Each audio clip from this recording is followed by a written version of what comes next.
क्या सुंदर बात कही है।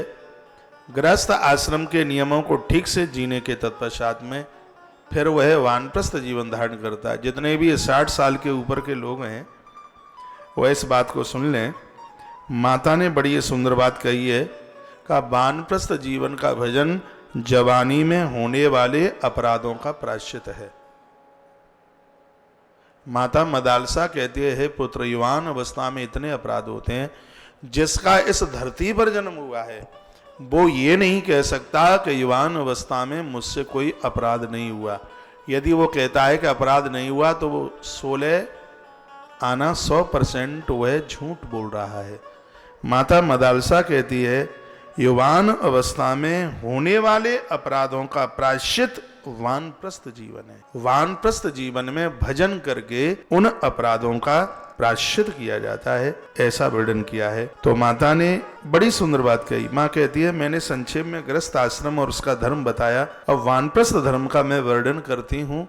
हे बेटा अलर्क, उसको सावधान होकर के सुनना। मैया कहते एकाग्र चित्त से सुनो। बुद्धिमान पुरुष संतान संतति की पूर्णता होने पर देह की अवनीयता यानी क्षीणता देख करके अपनी आत्म शुद्धि के लिए वानप्रस्थ आश्रम का गमन करे। वह विचार करे, सोचे कि युवान अवस्था में मुझसे बहुत गलतियां हुई हैं, बहुत त्रुटियां हुई हैं, रिश्वत लेकर के तुमने काम किया है, पराई नारी को कुदृष्टि से देखा है, कुदृष्टि से देखा ही नहीं, हो सकता है कि कुकृत्य कर्म भी कर बैठे हों, चाहे वह स्त्री हो और चाहे वह पुरुष हो। माता मदालसा ने बहुत स्पष्टीकरण में ये सब बातें कही हैं। तो ये बहुत जघन्य अपराध हैं। इन जघन्य अपराधों के प्रायश्चित के लिए वानप्रस्थ जीवन में भगवान ने उन्हें संभलने के लिए, अपनी मृत्यु को सुधारने के लिए एक मौका दिया है। वैसे समय 50 और 75 के बीच का है, आज उसको 60 और 70 के बीच का समझ लीजिए, क्योंकि 70 के ऊपर पहुंचना बड़ा मुश्किल होता है।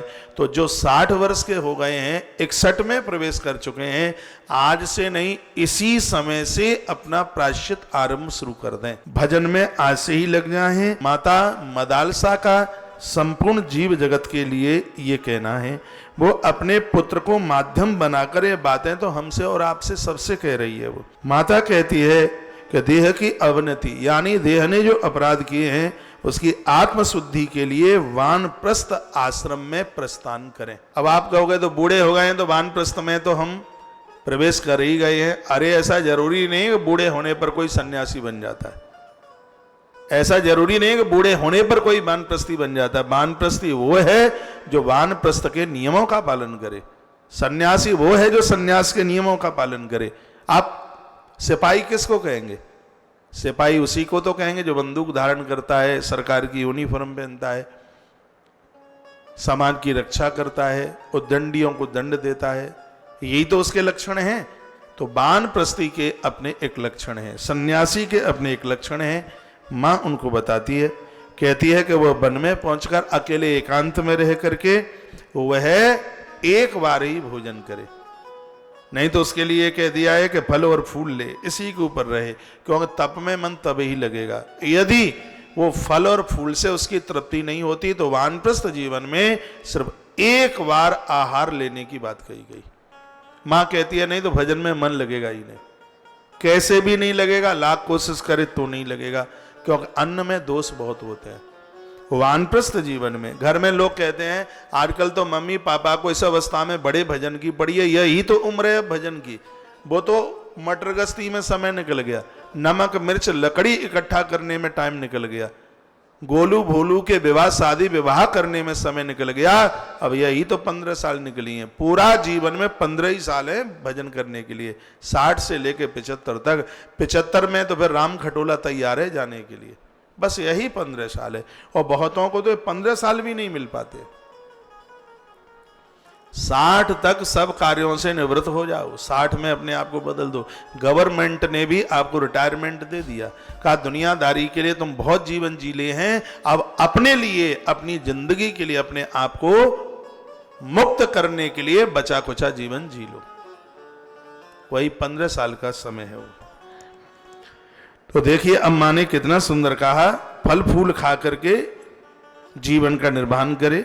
चलता नहीं है तो एक बार भोजन करे। उत्कर्ष संपादन कर भूतल में जमीन में सोए। जमीन में सोने वाले अपने ब्रह्म संयम अनुष्ठान को पूरा कर देते हैं। उनकी 7 धातुएं सुरक्षित रहती हैं जो जमीन पर सोते हैं। पितृदेव और अतिथि को हमेशा उनका बंदन करे, पूजन करे। और इसमें तो लिखा है कि वानप्रस्थी व्यक्ति को 2 बार हवन करे। अकेले में रहे, एकांत में रहे, सुबह भी करे और शाम को भी करे।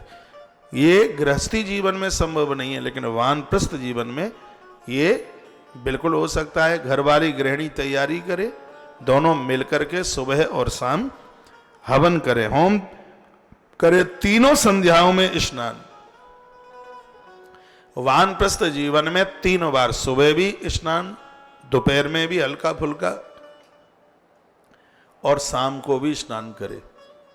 वानप्रस्थी जीवन में माता यह मदालसा 3 बार स्नान की बात कहती है। जटा वल्कल वृद्धावस्था में इस वानप्रस्थ जीवन में कंगा कंगी कम लगाए।